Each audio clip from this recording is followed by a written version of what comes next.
शिवसेना उद्धव बाळासाहेब ठाकरे पक्षाचे खासदार अनिल देसाई यांनी आज केंद्रीय निवडणूक आयोगाला एक पत्र लिहिलेलं आहे। नेमकं या पत्रात काय म्हटलेलं आहे आपण थेट जाणून घेणार आहोत अनिल देसाई यांच्याकडून। देसाई सर, सांगाल की केंद्रीय निवडणूक आयोगाला तुम्ही पत्र लिहिलेलं आहे, काय नेमका मुद्दा आहे? काल राज्य निवडणूक आयोगाचे आयुक्त राज्य निवडणूक आयुक्त प्रदीप वाघमारे यांनी एक नाशिकमध्ये बैठक घेतली आणि पत्रकारांशी बोलताना ते म्हणाले की या ज्या स्थानिक स्वराज्य संस्थांच्या निवडणुका होऊ घातलेल्या आहेत त्या निवडणुकांमध्ये आम्ही व्हीव्हीपॅट वापरणार नाही आहोत आणि व्हीव्हीपॅट न वापरता आम्ही ह्या निवडणुका घेणार आहोत। त्याचं कारण सांगताना त्यांनी सांगितलं की एका वोटरला म्हणजे एका मतदाराला 4 आता प्रभाग जिथे जिथे 3 असतील 4 असतील त्या ठिकाणी 3-3, 4-4 उमेदवारांना ते हे करणार, म्हणजे EVM 4 असतील त्यावर आपले जे काय प्रेफरन्सेस असतील त्याप्रमाणे लोक मतदान करतील आणि मग त्याच्यावरून ते व्हीव्हीपॅटमध्ये त्याचं रूपांतर त्या स्लिप्सचं व्हायला तशा प्रकारचं एक तर ह्यांच्यावर डिझाईन नसावं, त्या प्रकारचा प्रोग्राम यांनी केलेला नसावा आणि तेही टाईम कन्झ्युमिंग खूप असेल। 7 सेकंदाचा वेळ एरवी मिळतो तुम्हाला, तर या सगळ्या गोष्टी लक्षात घेता त्यांनी ते व्हीव्हीपॅट न घेता आम्ही हे करण्याचं असं हे करतो आहे। तर व्हीव्हीपॅट न घेता तुम्ही जर निवडणुका घेत असाल, एक तर निवडणूक आयोगावर निवडणूक संपूर्ण या प्रक्रियेवर फार आम्ही प्रश्नचिन्ह उभं केलेलं आहे। आमच्या काही आमचा जो काही संशय आहे, आमच्या ज्या काही गोष्टी आम्ही सगळ्या चीफ इलेक्शन कमिशनर न्यू दिल्लीला महाराष्ट्राच्या विधानसभेनंतर आम्ही अजूनही प्रलंबित आहेत, त्याच्याबद्दल जर त्यांनी जरी उत्तरं दिली म्हणतायत परंतु तर्कशुद्ध किंवा तथ्य असलेली उत्तरं आम्हाला मिळालेली नाही आहेत। का निवडणुकीच्या मतदार याद्यांमध्ये जो काय घोळ झाला, निवडणुकीचं मतदान संध्याकाळी 5 वाजल्यानंतर संध्याकाळी त्यांची वेळ संपल्यानंतर अचानक वाढलेला जे काय टक्केवारी होती, या सगळ्या गोष्टींचं हे करून झालेल्या निवडणुकांबद्दलचा संशय हा फक्त राजकीय पक्षांनाच नव्हे तर इतर नागरिकांच्या मनामध्ये सुद्धा, वोटर्सच्या मनामध्ये सुद्धा आहे। आणि त्याचं एक हे म्हटल्यानंतर तुम्ही जर पाहिलं तर काही ठिकाणी उमेदवारांनी जिंकून आलेल्या आमदारांनी स्वतः सांगितलं की इथे आम्हाला बॅलेटच्या ह्याने घेऊ द्या, तुम्हाला जर बघायचं असेल की कशी मतं पडतात आणि काय, त्यालाही विरोध करण्यात आला वगैरे। या सगळ्या गोष्टी असताना आज व्हीव्हीपॅट शिवाय तुम्ही करताय, मग तुमची यंत्रणा काय होती? 2013 साली ज्यावेळेला पहिल्यांदा नॉर्थ ईस्टमध्ये व्हीव्हीपॅटचा उपयोग तुम्ही केला आणि त्याच्यानंतर 2014च्या सर्वसाधारण निवडणुका जनरल इलेक्शन्स म्हणजे विधानसभा लोकसभेला तुम्ही वापर तेव्हापासून सुरू केला, तर या सगळ्या गोष्टी करत असताना तुम्हाला व्हीव्हीपॅटने एक थोडासा तरी दिलासा मिळत होता, वोटरला दिसत होतं की आपली स्लिप कुठे जात आहे, मी दिलेलं मत कुठे जात आहे। आज तेही तुम्ही या तुमच्या लोकल बॉडी इलेक्शन्सला तुम्ही काढून टाकताय। याने मतदारांनी समजायचं काय, पॉलिटिकल पार्टीजने कोणाजवळ जाऊन न्याय मागायचा? तुमची जर ती काही डिझाईन नसेल, सॉफ्टवेअर तशा प्रकारचं केलेलं नसेल तर ती उणीव तुमची आहे। ECI तुमच्या इलेक्ट्रॉनिक कॉर्पोरेशन ऑफ इंडिया ते काय करत आहेत, BH तुमची दुसरी जी बेल कंपनी आहे भारत इलेक्ट्रॉनिक्स, त्या यांच्याजवळून तुम्ही हे करून घेणं फार गरजेचं होतं आणि कोर्टानेही तशा प्रकारचे आदेश दिलेले होते की व्हीव्हीपॅट गव्हर्नमेंटने सुद्धा तो खर्च वगैरे लक्षात न घेता पुरवा।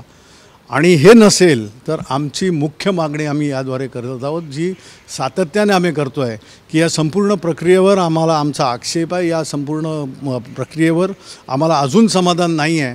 आणि जसं शिवसेना पक्षप्रमुख उद्धवजी सातत्यानं सांगत आलेले आहेत, आम्हाला बॅलेट पेपरवर तुम्ही निवडणुका घ्या, त्या वोटरला, त्या मतदाराला एक खरोखर एक मनात विश्वास असतो की मी दिलेलं मत तेच जात आहे आणि तेच रजिस्टर होतं आहे। बॅलेट पेपरवर या लोकल बॉडीजच्या इलेक्शन्स घेणं गरजेचं आहे आणि त्याचं सगळं उत्तम उदाहरण म्हणजे बाकीच्या राज्यांमध्ये बॅलेट पेपरवरच या स्थानिक स्वराज्य संस्थांच्या निवडणुका होत आहेत, मग महाराष्ट्रात का नाही? तुम्ही आज जे केंद्रीय निवडणूक आयोगाला पत्र लिहिलेलं आहे, तुमची थेट मागणी काय आहे केंद्रीय निवडणूक आयोग? आमची केंद्रीय निवडणूक आयोगाजवळ मागणी आहे की या बाबतीमध्ये तुम्ही आज ओपोजिशन पार्टीज, काल बाकी पक्षांनी यावर आक्षेप घेतला, ऐकल्यानंतर कोणालाही हे होतं की म्हणलं चाललं आहे काय, म्हणजे तुम्ही आता व्हीव्हीपॅटसुद्धा काढून घेतलं, कुठे मत जात आहेत? जर तुम्हाला त्या व्हीव्हीपॅटची डिझाईन तुम्ही केलेली नाही आहे, तुम्हाला ती उणीव काय आहे हे तुम्हाला माहीत, त्या ह्याच्याशी सर्वसाधारण मतदार म्हणा, पॉलिटिकल पार्टीज म्हणा, यांना एक अपेक्षित होतं व्ही आलेलं आहे आणि तेच तुम्ही सांगत होतात की तुम्हाला तुमचं मत दिसतं आहे. या सगळ्या गोष्टी अगदी फार सुस्पष्टपणे ट्रान्सपरन्सी आहे वगैरे. कुठे ट्रान्सपरन्सी आहे? कुठे फ्री अँड फेअर इलेक्शनचा जो काही तुम्ही डिंडोरा पिटताय इलेक्शन कमिशन, कुठे साध्य होतं आहे?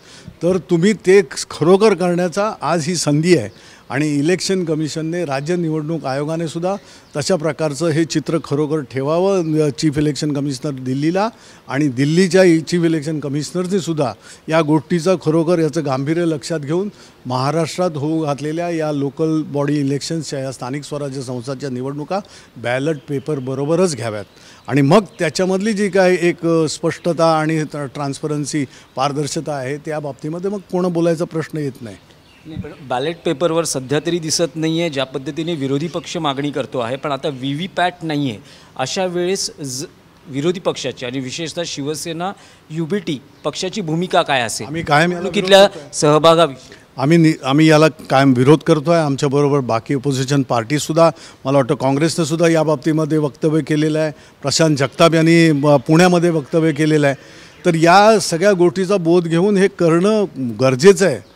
तर तुम्हाला खरोखर फ्री अँड फेअर स्वच्छ वातावरणामध्ये निवडणुका आम्ही घेत आहोत असं जर तुम्हाला दाखवायचं असेल तर बॅलेट पेपर का नको?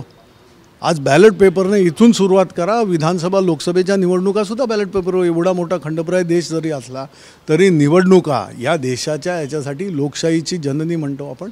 तर मग खऱ्या अर्थानं तुम्हाला पारदर्शकता दाखवायला ह्या गोष्टी करायला हव्यात आणि निवडणूक आयोगाने करणं गरजेचं आहे. आज SIRच्या बाबतीमध्ये बिहारला, संपूर्ण बिहार अस्वस्थ आहे. वेस्ट बेंगॉल कंप्लीट राज्य अस्वस्थ आहे. बाकी ज्या ज्या ठिकाणी तुम्ही हे स्पेशल इन्व्हेस्टिगेशन रिव्हिजनच्या नावाखाली जे काय करायला बघताय त्याच्यावर लोकांचा विश्वास नाही आहे. आणि लोकांचा विश्वास शेवटी येऊन पडतो. तो लोकशाही खरोखर नांदते का आपल्या देशामध्ये, इथपर्यंत येतो आहे. त्यामुळे याचा कुठेतरी गांभीर्याने विचार करून तुम्ही येणाऱ्या स्थानिक स्वराज्य संस्थांच्या निवडणुका ह्या बॅलेट पेपरनेच घ्याव्यात. अथवा व्ही-व्ही-पॅट लावा, करा डिझाईन. आज कमतरता आहे का? आज ज्या झपाट्यानं इलेक्ट्रॉनिक आणि टेक्नॉलॉजी जी काय वाढत चाललेली आहे अत्याधुनिक, याच्यामधनं तुम्ही सहज करू शकता. TV9 मराठीशी बातचीत केली त्याबद्दल आपले आभार. Video journalist Vinod Kumar सिंगसह Dinesh Dukhande, TV9 Marathi, नवी दिल्ली.